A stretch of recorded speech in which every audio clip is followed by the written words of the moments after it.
జాతి నెపంపున సూతపుత్రుల కింద నిలువ అర్హత లేదందువా. ఎంత మాట, ఎంత మాట. ఇది క్షాత్ర పరీక్షే గాని క్షత్రియ పరీక్ష కాదే. కాదు, కాకూడదు. ఇది క్షత్రియ పరీక్ష ఎందువా. నీ తండ్రి జనన పెట్టింది, అతి జుగుప్సాకరమైన నీ జనన పెట్టింది. మట్టి గుండెలో పుట్టింది కదయ్యా. నీదే వంశం, నీదే కులం. ఇంతయేలా మా ఆచార్య వర్యుడైన భీష్మాచార్యుల వారు శివ సముద్రుడి యొక్క భార్య గంగాదేవి గర్భాన్ని జన్మించలేదా? ఆయనదే కులం. ఇలా కొండవీటి వెంకట కవి గారి చేత అద్భుతమైనటువంటి డైలాగులు రాయించినటువంటి మరి నటరత్న, నట సార్వభౌమ, అనితర సాధ్యమైనటువంటి ఈ పాత్రలన్నిటికీ ప్రాణం పోసిన నందమూరి తారక రామారావు గారు ఈ భారతం గురించి చాలా అద్భుతమైనటువంటి సమాచారాన్ని సమాజానికి మామూలు వారు కూడా అందించారు. ఆయనకి వంద నమస్కారాలని మీరు గట్టిగా చప్పట్లు కొట్టాలి. నాకు కాదు, ఆయన మహానుభవం. ఏమీ చదువుకోకపోయినా ఆ సినిమాలు చూస్తే చాలా విషయాలు తెలుస్తాయి. అందుకే ఆ సినిమాలు ఆనాటికి ఈనాటికి ఏనాటికి కూడా నిలిచి ఉంటాయి. ప్రేక్షకులకు నమస్కారం. ధనుర్మాస కార్యక్రమ మహోత్సవ నిర్వహణ కమిటీ ఇక్కడ రాంబాబు గారి ఆధ్వర్యంలో గుడివేడలో మున్సిపల్ ఆఫీస్ దగ్గర ఉన్నటువంటి కోదండరామస్వామి వారి ఆలయ ప్రాంగణంలో అద్భుతమైనటువంటి చలువ పందిరి వేసి నెలల పాటు అనేక సంప్రదాయ కళల్ని ప్రోత్సహిస్తూ ఇక్కడ ఏర్పాట్లు చేస్తూ ఉన్నారు.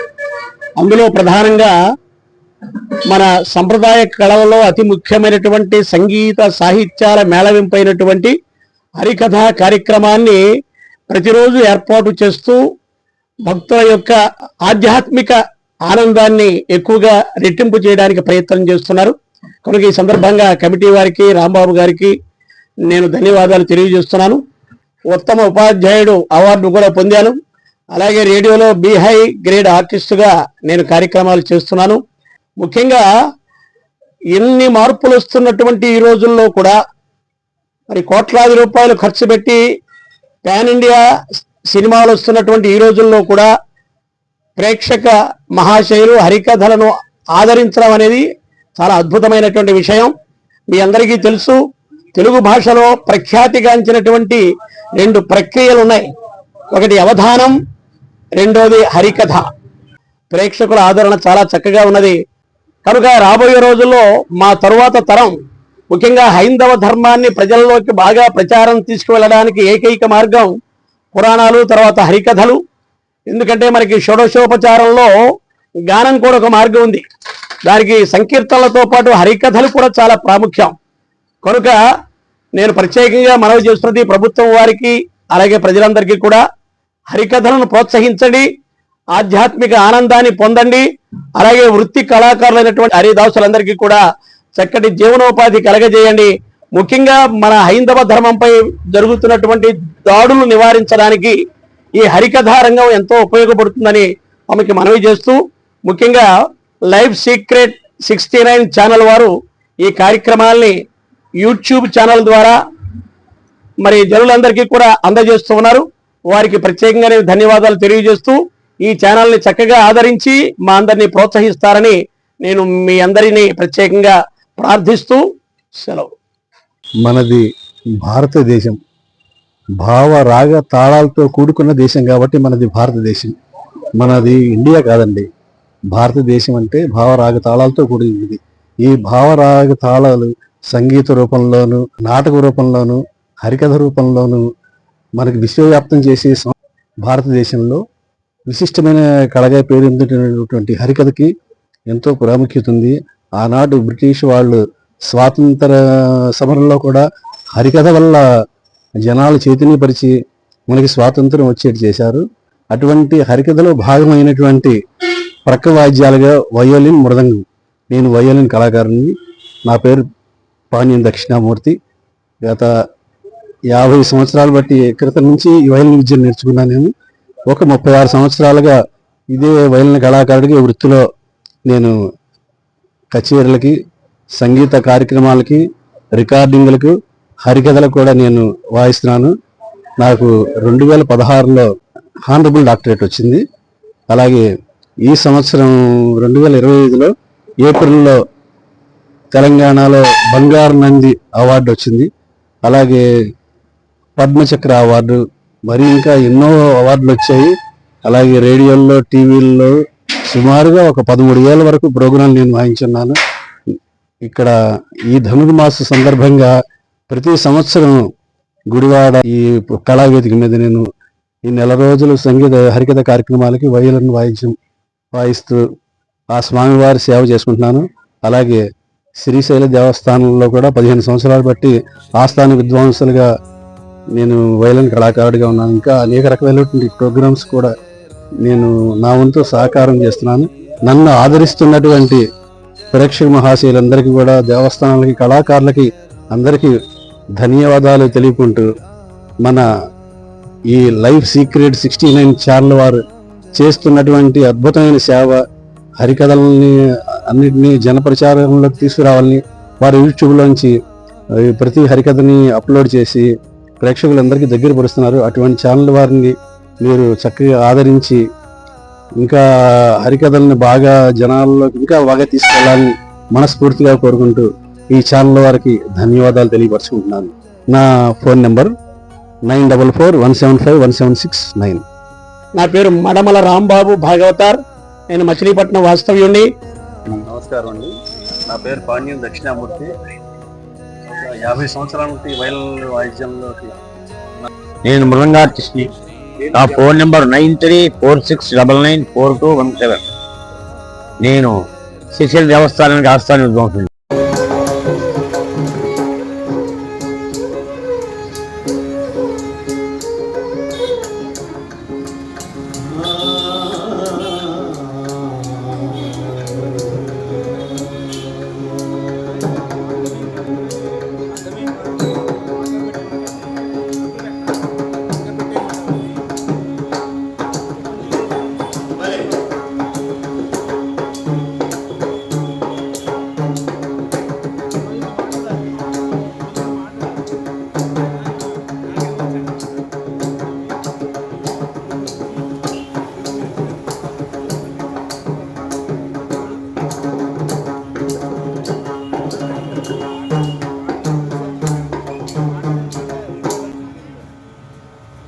తీయని తెలుగు బాధగరుడేన కృతులు రచించి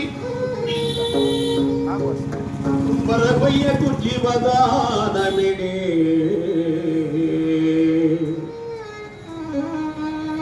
రామయ్యను శ్రీరామయ్యను తన్మయత్వమున ఆడిపాడి తరించినట్టి చాగయ్యను గోపయ్యను అన్నమయ్యను ఆది భట్ల నారాయణ దాసవర్యు సంస్మరించు మనస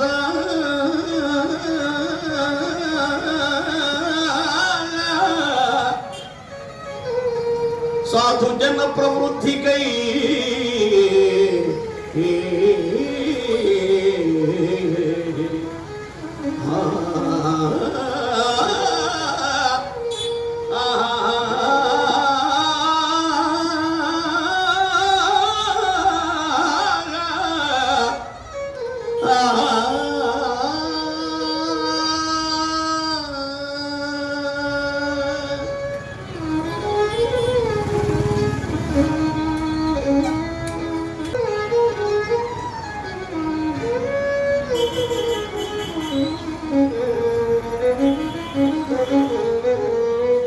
రామానాస్తి పరాయణం పరతరం రామస్య దాసోస్మ్యహం రామే చిత్తలయ సదా భవతు మే భో రామ మముద్రః శ్రీరామ రామ రామేతి రమే రామే మనోరమే సహస్రనామ తత్తుల్యం రామనామవదాననే.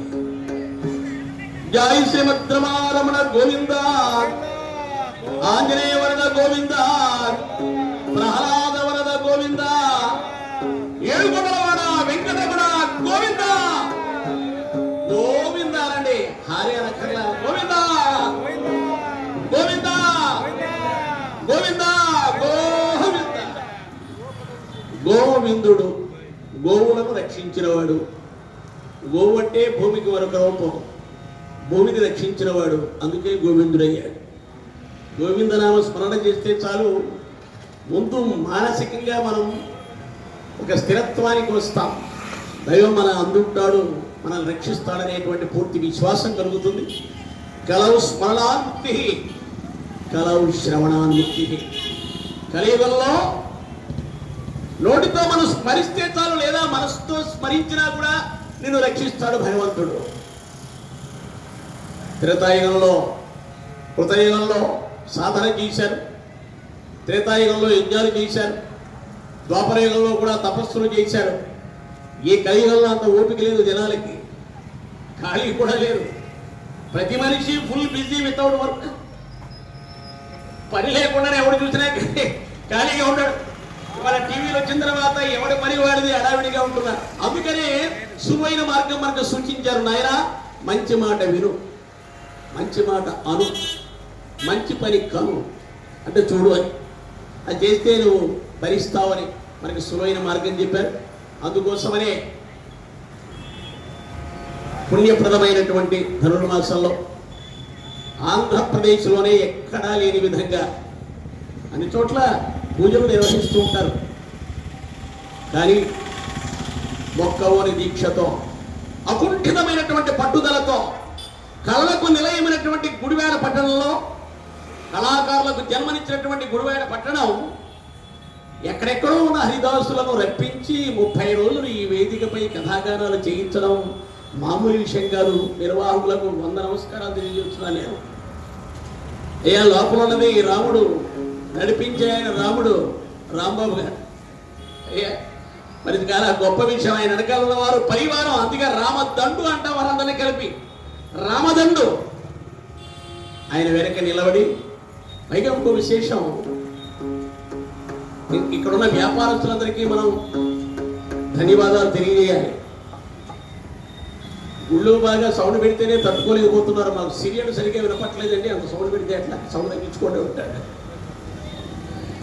వారు ఎవరో కాదు, లేచిన దగ్గర నుంచి రకరకాల బొట్లు పెట్టి గుళ్ళోకి వెళ్ళి 100 నమస్కారాలు పెట్టి స్వామివారిని కాగబట్టేవాళ్ళే, కానీ కాసేపు వెళ్ళలేరు. అలాంటి పరిస్థితిలో 30 రోజులు ఈ కార్యక్రమాల పరంపరను చూస్తూ వారి వ్యాపారాలకు మాకేదో ఇబ్బంది అని అనుకోకుండా ప్రోత్సహిస్తున్నటువంటి ఈ లైన్లో ఉన్నటువంటి వ్యాపార శ్రేణులందరికీ కూడా నేను సభాముఖంగా కృతజ్ఞతాభివందనాలు సమర్పించుకుంటున్నాను.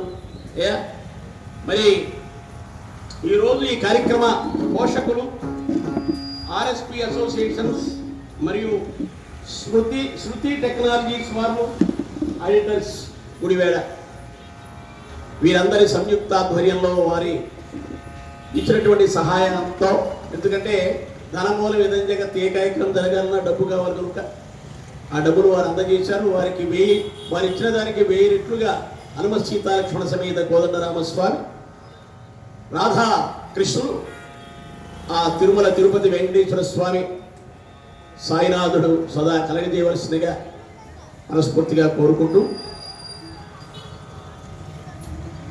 ఈరోజు మహారథి కర్ణ కథాగానం చేయమని కమిటీ వారు ఆదేశించారు. నిస్వార్థ జీవనుడు కర్ణుడు, స్వామి భక్తి పరాయణుడు కర్ణుడు, స్వార్థ చింతన లేని జీవనానికి ఏకైక ఉదాహరణ కర్ణుడు. అంతటి మహానుభావుని యొక్క, అసలు ఆయన మహానుభావుడు అవునా కాదా ఈ పెద్ద చర్చ ఉంది ఇప్పుడు. ఆ చర్చ అంత చేయాల్సిన అవసరం లేదు. ఆయన మహానుభావుడే, గొప్పవాడే, కారణజన్ముడే. ఆయన గురించి ఈరోజు కథాగానం చేస్తాను. ఆశాంతం విని స్వామివారి కృపకు పాత్రలు కమని వేడుకుంటూ, ఆనందం ఆనందం బాలింప మహాభారతం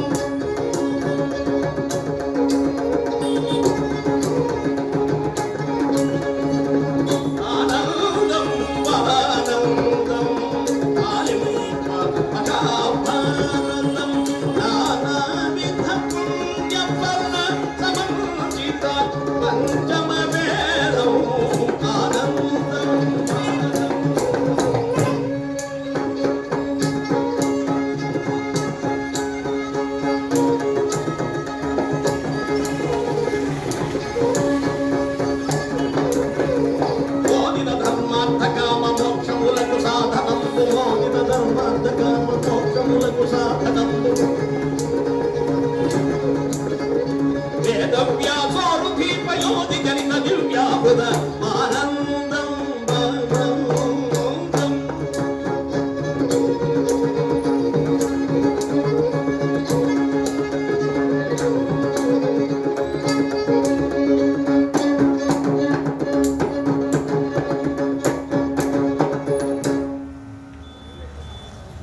వీరాది వీరుడైనటువంటి కర్ణుని యొక్క చరిత్ర ఎన్నో ఘట్టాలతో నిండి ఉన్నటువంటిది. 10 రోజులు యుద్ధం చేసినటువంటి భీష్మాచార్యుల వారు అంపచేయిపై పడిపోయారు. ధర్మక్షేత్రమైన కురుక్షేత్రంలో మహాద్భుతంగా యుద్ధం సాగుతూ ఉన్నది. 4 రోజులు యుద్ధం చేసినటువంటి అస్త్రగురుడు ద్రోణాచార్యుల వారు పడిపోయారు. వారిద్దరు పడిపోయినా దుర్యోధనుడికి పెద్ద ఏం బాధ కలగలేదు. ఆయన ఆశలన్నీ కూడా తన బహిప్రాణమైనటువంటి కర్ణునిపై పెట్టుకున్నాడు. అందుకే కర్ణుని సర్వ సైన్యాధ్యక్షునిగా అభిషేకం చేశాడు. తొలినాటి యుద్ధంలో అవక్రమిక పరాక్రమంతో పాండవ సైన్యాన్ని కకావికలం చేశాడు. ఆనాటి యుద్ధ నీతి ఏమిటంటే సూర్యోదయం నుంచి సూర్యాస్తమయం వరకే యుద్ధం జరుగుతుంది. సూర్యాస్తమయం కాగానే అందరూ రెస్ట్ తీసుకుంటారు. ఆ రాత్రికి దుర్యోధనుడు పెద్ద పుష్పమాల తీసుకొచ్చి గజమ కర్ణునికి వేసి ఆహాహా, ఇన్ని రోజుల నుంచి ఇంత అద్భుతమైన యుద్ధాన్ని నేను చూడలేదు మిత్రమా, ఇంకా ఒక్కరోజు చేశావంటే యుద్ధం నాకు విజయం ఖాయం అన్నాట దుర్యోధనుడు. కర్ణుడు అన్నాడు, ఇదొక పెద్ద యుద్ధమా, అదేమిటి మేమంతా ఆనందపడుతూ ఉంటే నువ్వేమిటి అలా బాధపడుతున్నావు? నాకు సరైన సారథి లేక ఇబ్బందిగా ఉన్నది మిత్రమా. అలాగా? అవును, ఆ కృష్ణపరమాత్మ చేసే ఆ సారథ్యం ఆహాహా, చూడటానికి 2 కళ్ళు చాలడం లేదు. ఎన్ని రకాలుగా మనం ఆయుధాలు సంధిస్తున్నా వాటిని తప్పించడానికి రకరకాలుగా రథాన్ని నడుపుతూ అర్జునుడిని రక్షిస్తూ ఉన్నాడు. ఇక నా సారథి ఉన్నాడు చెప్పమంటారా? అర్జునుడు ప్రక్కవారిపై వేసే బాణాలు కూడా నా మీద పడేట్టు తీసుకెళ్ళి అక్కడ పెడుతున్నాడు నా రథాన్ని. అలాగా పోలే, మనకు పనికొచ్చాడు ఎవడో ఉన్నాడు మన పార్టీలో, లేకేమీ ఉన్నాడు, ఒప్పుకుంటాడో లేదో. ఒప్పుకోకపోతే కాళ్ళు పట్టుకుంటాను, ఒప్పించడం ఎంత పని. ఉన్నాడు మధ్యదేశాధీశుడైనటువంటి శల్యుడు అన్నాడు. అయితే వెళదాం కదా. ఆ రాత్రి పూట వెళ్ళా. గుడారంలో బాగా పగలల్లా కష్టపడి ఉన్నాడేమో. రాత్రి పూట ఏం చేస్తారో మనకు తెలుసు, ఆనాటి నుంచి ఉన్నదే. రకరకాల బ్రాండ్లు ఎక్కడ పెట్టుకుని చక్కగా తాగుతూ ఉన్నాడు ఆయన. పైగా బాగా మందు ప్రియుడు. ఆ మందుకి బారిసయ్యే దుర్యోధన పక్షానికి వచ్చాడు. ఆ శల్యుడు ఎవరండి? సాక్షాత్తు పాండురాజు గారి బహుమరుది, 2వ భార్య మాద్రికి స్వయంగా అన్నగారు, అంటే పాండవులకు స్వయంగా మేనమామ. వారి వైపుకి వెళ్ళడానికి ఈయన వస్తూ ఉంటే మధ్యలో మందు విందు పొందుతో ఈయన ఈ పార్టీలోకి తిప్పేశాడు. ఆయన కొన్నటువంటి బలహీనతని అక్కడికి వెళ్ళాడు. మామా మామా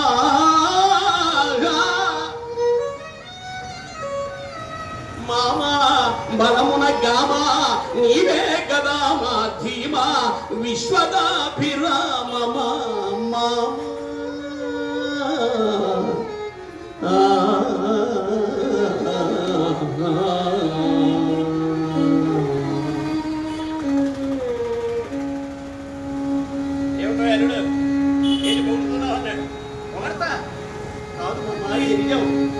ఎవరు మోసిరి భూమి? ఆయన మీసాలు వెలేస్తున్నాడు. పొగడత పన్నీరు చల్లుకున్నట్టుగా ఉంటుందండి. ఎదుటివాడు పొగుడుతుంటే మరింత ఆనందంగా ఉంటుంది. మనకి ఇష్టం వద్దంటే నాకు ఇలాంటి నచ్చం అంటారు కానీ ఇంకా బాగా పొగడం అనేది దాని అర్థం. ఇలాంటి మనకు నచ్చమండి అంటారంటే ఇంకా బాగా పొగడుందండి. అయ్యా ఎవడు మోసిరి భూమి? ఆదిశేషుడా, ఆది కూర్మమా? కాదు కాదు, మా మామ మీసములేమో చెయ్యి భూమి. అంత పెద్ద మాట నీచే. మీ మీసాలే ఈ భూమిని మోసాయి మామ, అంత గొప్పవారు మీరు. చలేవయ్యా, ఏం కావాలి కోరుకో.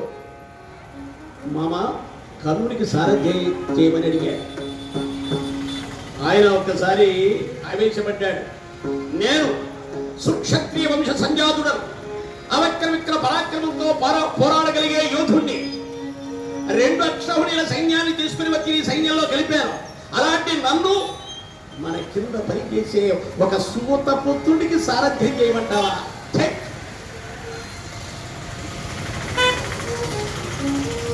అది తిరిగాడు కానీ మనసులో ధర్మరాజు గారికి ఇచ్చిన మాట గుర్తుకొచ్చింది.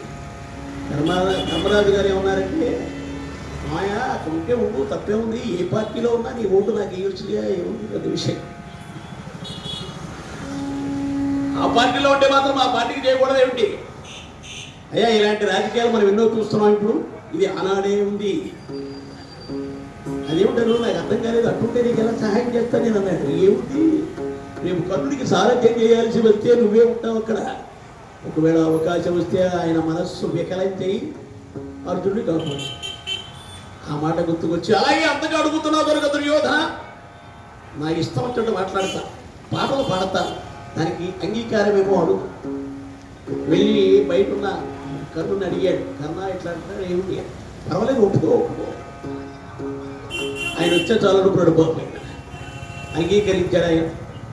ఆ మరుసటి రోజు సూర్యోపాసన ముగించుకొని తెల్లవారుధనమనే లేచి సూర్యోపాసన చేసేవాడు కర్ణుడు. సామాన్యుడుగా ఆదిదేవ నమస్తుభ్యం ప్రసీద మమ భాస్కర, దివాకర నమస్తుభ్యం ప్రభాకర నమోస్తుతే,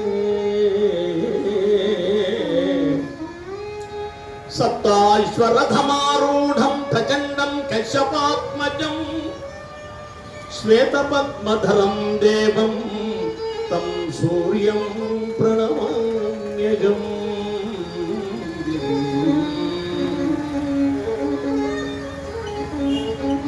అలా నమస్కరించాడు. ఇంతలో తన ఎదురుగా రథాన్ని తీసుకుని వచ్చి నిలిపాడు శల్యుడు. అంతని మహారాజు నాకు సారథి అయ్యాడేని అశ్వహృదయుడకు శల్యుడు తనకు సారథి అయ్యని సంతోషించి రథాన్ని సమీపించి వినయంగా శల్యునికి నమస్కరించి, శల్య మహారాజా, ఇదే నా నమస్కారమును స్వీకరించండి. సుతకులుండు వీడముచు సుతయురోయకుమాత్మను,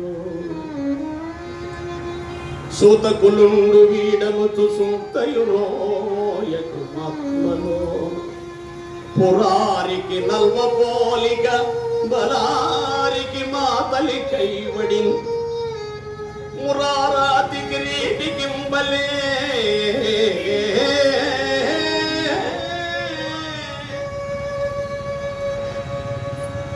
రణమునందు మద్రథ చోదకుండవై,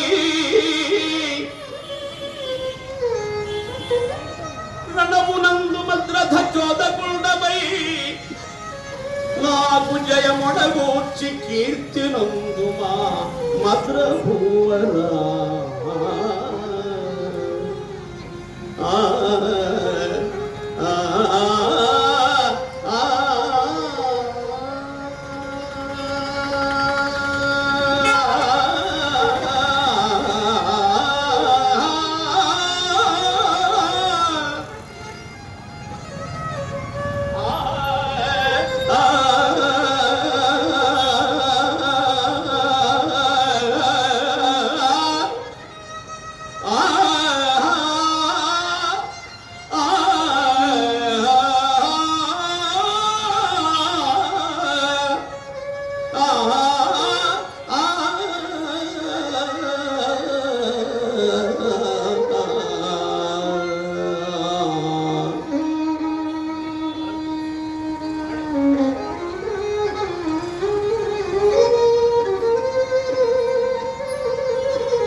సంస్కారము చూడండి.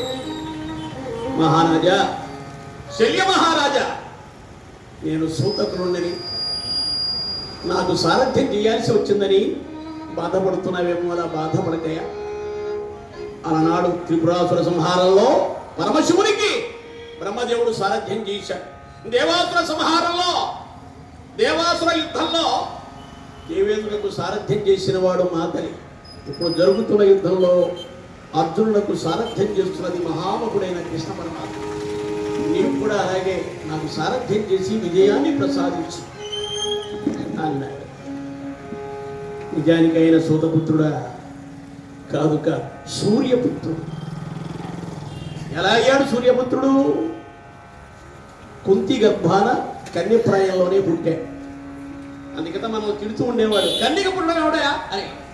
ఇప్పుడు కన్యక పుట్టిన వారినే దేవుడుగా పూజిస్తున్నాడు. అయ్యా, కనుక అది అబద్ధం ఎప్పుడుగా. అందుకనే భారతంలో లేనిది ప్రపంచంలో లేదు, ప్రపంచంలో లేనిది ఉంటే భారతంలో ఉంది. అది భారతానికి ఉన్న గొప్ప. వ్యాసోచిష్టం జగత్ సర్వం అని కృష్ణ పరమాత్మ తండ్రి వసుదేవుడు, వసుదేవుని యొక్క అక్క కుంతి, అసలు పేరు పృథ. సంతానం లేనటువంటి కుంతి బోధనికి దత్తత ఇచ్చారు. అందుకే ఆవిడికి పృథ కాస్త కుంతి అయ్యింది. ఎంతో క్రమశిక్షణతో పెరిగి పెద్దదయ్యింది. 16 ఏళ్ల ప్రాయం. ఒకనాడు ఇక్కడికి దుర్వాస మహర్షి వచ్చాడు. మహా తపశక్తి సంపన్నుడు. ఆయన్ని చాలా చక్కగా సేవించి ఆయన మెప్పించింది. ఆవిడ భవిష్యత్తును దర్శించినటువంటి దుర్వాసుడు ఒక మంత్రాన్ని ఉపదేశించి, అమ్మా ఈ మంత్రాన్ని అనుష్ఠానం చేస్తూ ఏ దైవాన్ని, ఏ దేవుణ్ణి నీవు మనసులో స్మరిస్తావో ఆయన అనుగ్రహంతో నీకు సంతాన ప్రాప్తి కలుగుతుంది. అంటే రాబోయే సమయంలో ఈమె భర్తకు కొన్ని సమస్యలు ఉన్నాయని ముందే గమనించాడు. అందుకనే వారు ద్రష్టలు అంట. అది గమనించుకుని ఆవిడ జాగ్రత్తగా అమ్మా నాన్నకి చెబితే పెళ్ళి అయిన తర్వాత ఉపయోగించుకోమని చెప్పే ఉంటారు. కానీ అమ్మకి నాన్నకి చెప్పలేదు. మంత్రాలకు చింతకాయలే రాలే పిల్లలు పుడతారా అని అనుమానం వచ్చింది ఆ 16 ఏళ్ల ప్రాయంలో ఉన్నటువంటి వారు. చాలా మందికి వచ్చే అనుమానం అదే. ఆ వయసులో ఏది నమ్మరు. ఉదయాన్నే సూర్యోదయం అవుతుంది. బాలసూర్యుని చూచింది. ఒక్కసారిగా మంత్రాన్ని జపించి బాలభాస్కర్ని స్మరించింది. మరుక్షణంలో ఎదురుగా నిలబడ్డాడు. కౌగిలించుకున్నాడు. స్పర్శ మాత్రం చేత ఆమె గర్భవతి అయింది. సజ్జమ గర్భంలో బిడ్డ పుట్టాడు. సజ్జో గర్భంబున పుత్రుడగడు జనన మందె కుంతి వనిత మణికి.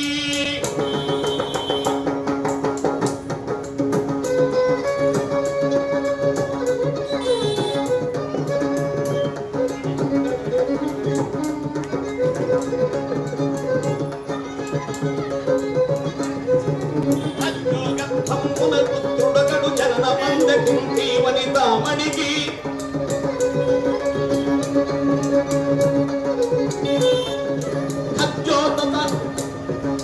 ఖజ్జోత సమాన తేజము సహజ కవచ కుండలము తోడి.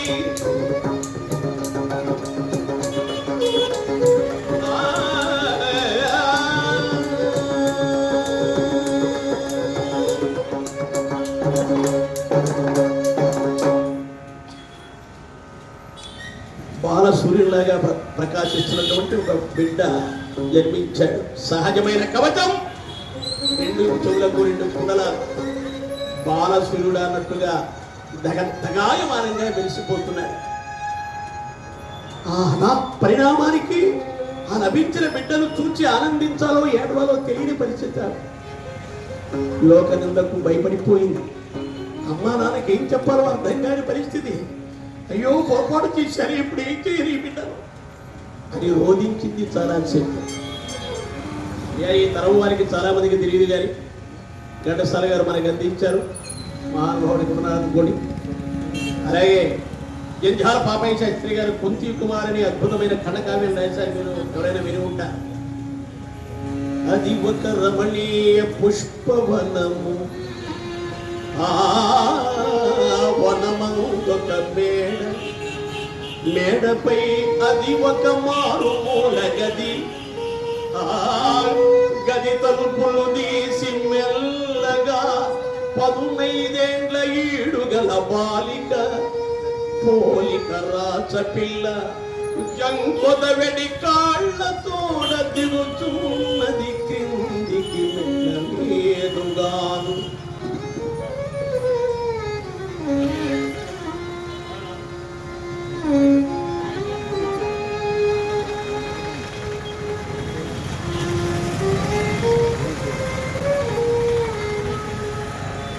గాలి తాకున జలదారు మేని ముసుగు జారెవటెంత అదిగో చిన్నారి మోము పోర్చుకున్నాములే స్నిగ్ధ సుకుమారి ఆమె కుంతి కుమారి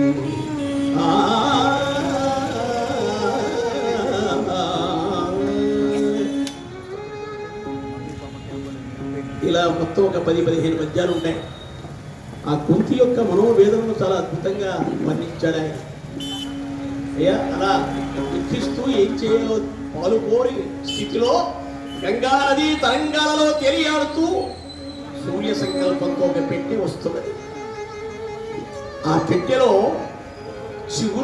చిగురాకులు పరిచి పుష్పాలు పరిచి అక్కడ బాలుని పడుకోబెట్టి తన మెడలో ఉన్నటువంటి హారాలన్నీ తీసి ఆ బాలునికి చుట్టూ అమర్చి భూమిదేవి దిక్పతులు శ్రీమన్నారాయణుడు సూర్యనారాయణుడు నిన్ను ప్రోచుగాతకురా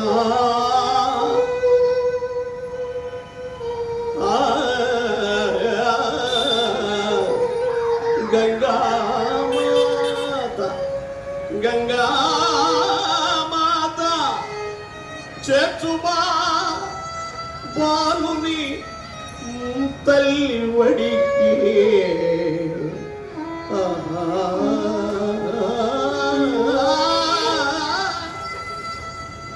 ఆ దుఃఖిస్తూ పెట్టాడు నదిలోకి తోసివేశాడు. ఆ నది తరంగాలలో తేలియాడుతూ హస్తినాపురానికి వచ్చింది. అతిరథుడు అనేటటువంటి ఒక సూతుడికి దొరికింది ఆ పెట్టె. ఆ సూతుడు తన భార్య రాధకు చూపించాడు. సంతాన వీరులైన దంపతులు దైవం ఇచ్చిన ప్రసాదంగా భావించి ఆ బిడ్డకు వసుశరుడు అని పేరు పెట్టి, వసువు అంటే బంగారం, బంగారంతో సహా వచ్చాడు కనుక వసుశరుడు అని పేరు పెట్టాడు. కానీ సహజ కవచ కుండలాలతో భాష్యులతో ఉన్న అతన్ని లోకమంతా కర్ణుడు కర్ణుడు కర్ణుడు అంటోంది. కర్ణుడనే పేరే సార్థకమైంది. ద్రోణాచార్య వారి దగ్గర విద్య నేర్చుకున్నాడు. కుమార అస్త్ర విద్యా ప్రదర్శనలో అర్జునుడు ఏ ఏ విద్యలు ప్రదర్శించాడో అవన్నీ ఆయన కూడా ప్రదర్శించాడు. నాతో ద్వంద్వ యుద్ధానికి దమ్ముంటేరా అన్నాడు అర్జునుడు. వెంటనే గురువు గారు లేచారు. ఇది రాజకుమారులకు ఏర్పాటు చేసినటువంటి విద్యా ప్రదర్శన. రాజకుమారులకు తప్ప అన్యులకు ప్రవేశం లేదు. నువ్వు ఏ రాజకుమారుడివి, నీ తండ్రి పేరేమిటి, నీ తల్లి పేరేమిటి, అసలు నువ్వెవరో ఆయన తల శిరస్సు వంచాడు. పాల్గొని స్థితి. అక్కడ ఉన్నది కుంతి. ఆ దివ్యమైన తేజస్సు చూచి నా కుమారుడని గుర్తించింది, కానీ చెప్పడానికి సాహసం చేయలేదు. అయ్యా ఆ విషయాన్ని గమనించాడు దుర్యోధనుడు. రేపు నా భవిష్యత్తుకు ఈతడు బాగా ఉపయోగపడతాయి. నా రాజకీయ ఆలోచన ఈతల ద్వారా మనం సాధించుకోవచ్చు. అర్జునుడికి తగిన జోడి ఈ కర్ణుడే. ఈతడు నా చేతిలో ఉంటే మంచి ఆయుధం నా చేతిలో ఉన్నట్టు అనుకునే ఏమంటి ఆచార్యవర్యా ఏమంటిరి జాతి నెపంపుర సూతపుత్రుల కింద నిలువ అర్హత లేదందువా. ఎంత మాట ఎంత మాట. ఇది క్షాత్ర పరీక్షే గాని క్షత్రియ పరీక్ష కాదే, కాదు కాకూడదు. ఇది క్షత్రియ పరీక్ష ఎందువా. నీ తండ్రి జనన పెట్టింది, అతి జుగుప్సాకరమైన నీ జనన పెట్టింది. మట్టి గుండెలో పుట్టితివి కదయ్యా, నీదే వంశం, నీదే కులం. ఇంత ఏలా మా ఆచార్య వర్యుడైన భీష్మాచార్యుల వారు శివ సముద్రుడి యొక్క భార్య గంగాదేవి గర్భాన్ని జన్మించలేదా? ఆయనదే కులం. ఇలా కొండవీటి వెంకట కవి గారి చేత అద్భుతమైనటువంటి డైలాగులు రాయించినటువంటి మరి నటరత్న, నట సార్వభౌమ, అనితర సాధ్యమైనటువంటి ఈ పాత్రలన్నిటికీ ప్రాణం పోసిన నందమూరి తారక రామారావు గారు ఈ భారతం గురించి చాలా అద్భుతమైనటువంటి సమాచారాన్ని సమాజానికి మామూలు వారికి కూడా అందించారు. ఆయనకి వంద నమస్కారాలని మీరు గట్టిగా చప్పట్లు కొట్టాలి. నాకు కాదు, ఆయన మహానుభవం. ఏమీ చదువుకోకపోయినా ఆ సినిమా చూస్తే చాలా విషయాలు తెలుస్తాయి. అందుకే ఆ సినిమాలు ఆనాటికి ఈనాటికి ఏనాటికి కూడా నిలిచి ఉంటాయి. ఇప్పుడు ఏవో తీస్తున్నారు, పాపం అనావసరం పడుతున్నారు, ఏం చేశారో ఏమిటో వారికి అర్థం కాదు, మనకి అర్థం కాదు. సరే, వాళ్ళ కష్టాలు వాడుకున్నాయి అనుకోండి. అయ్యా అలా నిలదీశాడు. ఒకవేళ నీవు క్షత్రియుడే అంటే ముగ్గురే శత్రువులు. గురువు గారు పుట్టుకతో శత్రువు ఉంటాడు, పరాక్రమంతో క్షత్రియుడు ఉంటాడు, రాజ్యం ఉన్నవాడు క్షత్రియుడు. రాజుకు పుడితే రాజు, అలాగే పరాక్రమం ఉంటే రాజు, రాజ్యం ఉంటే రాజు. కనుక ఇతనికి ఇప్పుడే రాజ్యం ఇస్తున్నాను, రాజు అవుతాడు. అంగరాజుగా పట్టాభిషేకం చేస్తున్నాను అన్నాడు. అంగరాజ్యం ఇచ్చాడు. నిండు సభలో అంత అద్భుతంగా తనకు కలిగిన అవమానాన్ని తొలగించినటువంటి మహానుభావుడు ఇప్పుడు దుర్యోధనుడు దేవుడుగా భాషిల్లాడు కర్ణునికి. ఈ జీవితంలో మిత్రమా దుర్యోధన, ఈ కర్ణుని శరీరంలో ఆఖరి రక్తపు బొట్టు వరకు నీ క్షేమం కోసమే ప్రయోగిస్తాను. నాకిక జీవితం లేదు, నీ జీవితమే నా జీవితం. అంత అంకితం, మిత్రాంకిత జీవనుడు. ఆ దుర్యోధనుడు తప్పు చేశాడా ఒప్పు చేశాడా తనకు అనవసరం, అతనికి మెప్పు కావాలంతే. ఎందుకంటే నాకింతని సముచితమైన స్థానం కల్పించాడు కనుక అనుకున్నాడు కర్ణుడు. అప్పటి నుంచి అంగరాజుగా 2 భార్యలతో 12 మంది కుమారులతో, 12 మంది కుమారులండి. ఆ యుద్ధంలో 11 మంది చనిపోయారు, ఒక్కరే మిగులుతారు, ఒకే కొడుకు మిగిలాడు తర్వాత. అయితే ఇంత ఐశ్వర్యం ఉన్నా దానకర్ణుడని అందరూ పొగుడుతూ ఉన్నా నా తల్లి తండ్రి ఎవరు అని ఆశ్చర్యంగా వెతుకుతూ ఉన్నాడు ఆయన. ఒకనాడు సూర్యోపాసన చేస్తూ ఉండగా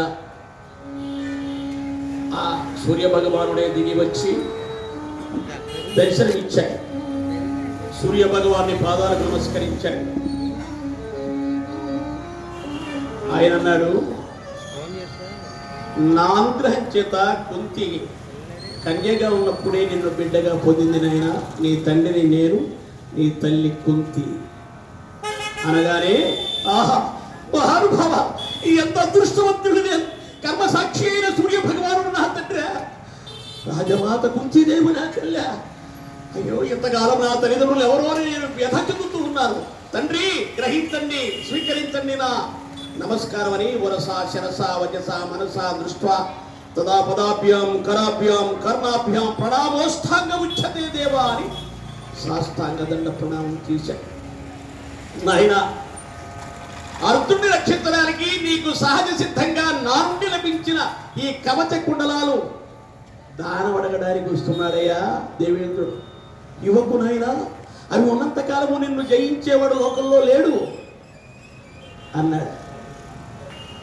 అలాగే మహాత్మా ఎంత మాట అన్నారు. పరమానందం బలి బలి పూషా జగతిని ధన్యుడా సురుచిల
కట్టి తినే దాన కంకణం అడుగల్ వెనుదీయనంచు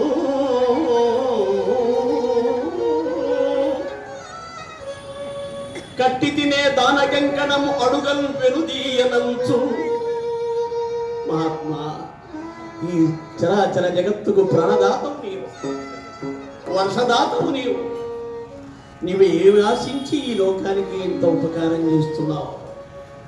నిరంతరము పరులకు ఉపకారం చేసే మహానుభావుని గర్భాన పుట్టి ఈ తనువు కోసం, ఈ శరీరం కోసం, ఈ తాత్కాలిక జీవితం కోసం నేను నా దీక్షను విరమించుకోనా? కట్టి తినే దాన కంకణము అడుగను వెనుదీయనంచు తగునా ప్రాణముకై దీక్ష విడుచుకొనుట. సాక్షాత్ దేవేంద్రుడే అతి అయి వచ్చి అడిగినం.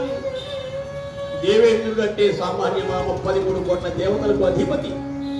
ఎవరి ఇంట చింతామణి ఉంటుందో, ఎవరి పెరట్లో కల్పవృక్షం ఉంటుందో, ఎవరి ఇంటి ముందు కామధేను ఉంటుందో అంతటి గొప్పవాడు అతి అయి భిక్షాందేహి కర్ణ అని అతని చేతులు క్రిందుగా నా చేతులు పైగా పెట్టేటటువంటి భాగ్యం నాకు కలిగితే వరకుండలమ్ములే కాదు, వరకుండలమ్ములే కాదు తరిగి ఇత్తు నా శిరమైనగా.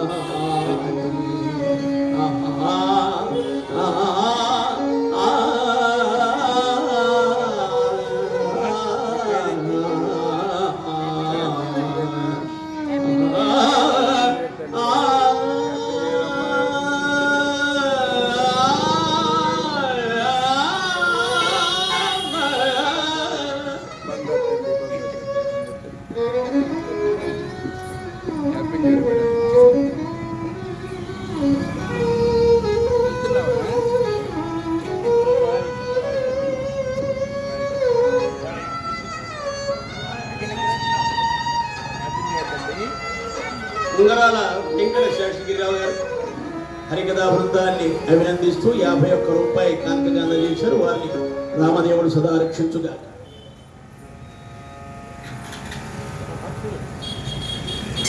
ఒక భక్తులు ప్రేమతో 51 రూపాయి ప్రేమగా అందజేశారు. వారిని వారి కుటుంబాన్ని రామదేవుడు సదా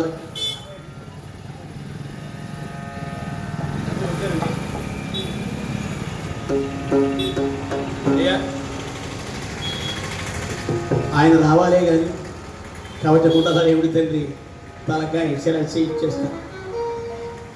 శాశ్వతమైన కీర్తి, ముఖ్యంగా శాశ్వతమైన ఈ జీవితం ఎందుకు? ఎంతకాలం ఉంటే మాత్రం దీనికి విలువే ఉన్నది. అదే కర్ణుని జీవితం ద్వారా మనం తెలుసుకునేటటువంటిది. మంచి పని చేస్తే నీ జీవితం శాశ్వతంగా నిలిచి ఉంటుంది. మంచి కోసం పాటుపడు. ఎంతసేపు నీ కోసం, నీ ఇంటి కోసం చిన్నిన బొజ్జకు శ్రీరామ రక్ష అన్నట్టు ఒక